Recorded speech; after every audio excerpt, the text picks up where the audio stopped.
Hello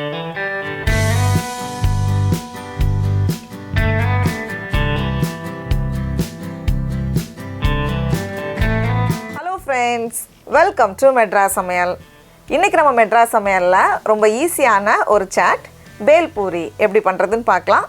இது பண்றதுக்கு நமக்கு வந்து ரெண்டு டைப் சட்னி வேணும். பச்சை சட்னி, புளி சட்னி. ஃபர்ஸ்ட் வந்து பச்சை சட்னிக்கு தேவையான பொருட்கள் என்னன்னு பார்த்தலாம். ஒரு கை நிறைய புதினா இலை, ஒரு கை நிறைய மல்லி இலை, தேவையான அளவு உப்பு, ஒரு துண்டு இஞ்சி, காரத்துக்கு 2 பச்சை மிளகாய், கொஞ்சம் எலுமிச்சை பழத்தோட சாறு. இப்போ இதெல்லாத்தையும் சேர்த்து மிக்ஸியில் அரைச்சிடலாம். புதினா இலை, மல்லி இலை, பச்சை மிளகாய், இஞ்சி, தேவையான அளவு உப்பு, கூடவே எலுமிச்சை பழத்தோட சாறு. தேவைப்பட்டால் கொஞ்சமாக தண்ணி சேர்த்துக்கோங்க.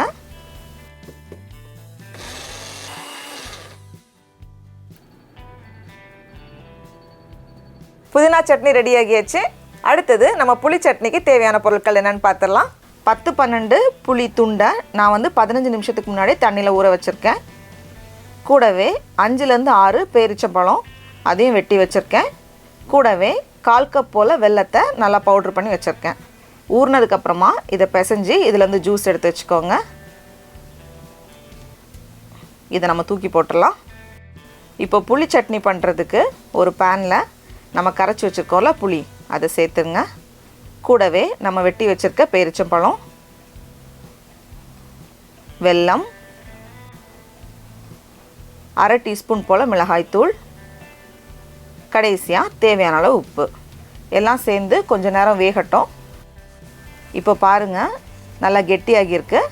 நம்ம ஸ்டவ் ஆஃப் பண்ணிவிட்டு இது ஆறுனதுக்கப்புறமா ஒரு மிக்ஸி ஜாரில் மாற்றி இதை வந்து நல்லா அரைச்சிருங்க. அவ்வளோதான், நம்மளோட புளி சட்னியும் தயார். இந்த 2 சட்னியும் நம்ம வேறு எல்லா சாட்டுக்குமே யூஸ் பண்ணிக்கலாம். பானிபூரிக்கெல்லாம் ரொம்ப நல்லாயிருக்கும். இப்போ அடுத்தது நம்ம பேல் பூரி பண்ணுறதுக்கு எல்லாத்தையும் சேர்த்து ஒரு பவுலில் மிக்ஸ் பண்ணிடலாம்.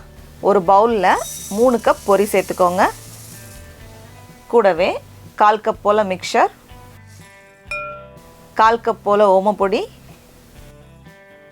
அப்புறமா பாதி வெங்காயத்தை ரொம்ப சின்ன சின்னதாக வெட்டி சேர்த்துக்கோங்க. பாதி போல் தக்காளியை ரொம்ப சின்ன சின்னதாக வெட்டி சேர்த்துக்கோங்க. அப்புறமா கொஞ்சம் கொண்டக்கடலையை வேக வச்சு எடுத்திருக்கேன், அது ஒரு உருளைக்கிழங்க வேக வச்சு எடுத்திருக்கேன், அதையும் சேர்த்துடலாம். ஒரு கேரட்டை துருவி வச்சுருக்கேன், அதையும் சேர்த்துடலாம். நல்லா கலர்ஃபுல்லாக இருக்கும். அப்புறமா 4-5 பானிபூரியை உடச்சி சேர்த்துக்கோங்க. இது வந்து சேர்க்கலனாலும் பரவாயில்ல.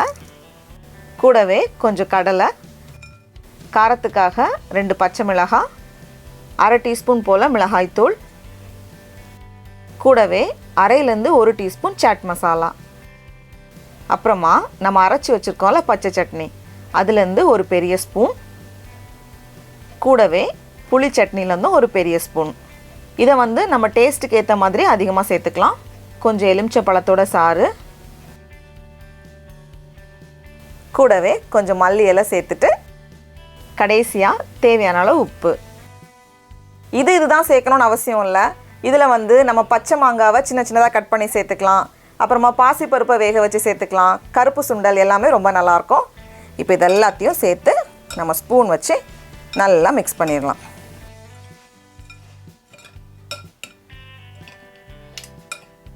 கலந்தாச்சு. பாருங்கள் எவ்வளோ அழகாக வந்திருக்கு.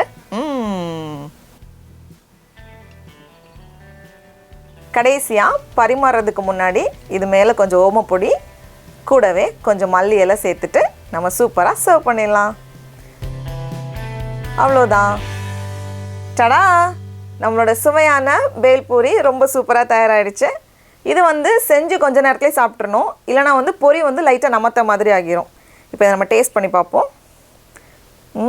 நல்லா வாசனையாக இருக்குது. ஆஹா, என்ன சுவை! நீங்களும் கண்டிப்பாக இந்த பேல் பூரியை வீட்டில் ட்ரை பண்ணி பாருங்கள். உங்களுக்கு இந்த வீடியோ பிடிச்சிருந்துச்சுன்னா மெட்ராஸ் சமையலுக்கு சப்ஸ்கிரைப் பண்ணுங்கள். நாவின் சுவை எறும்புகள் மலரட்டும்.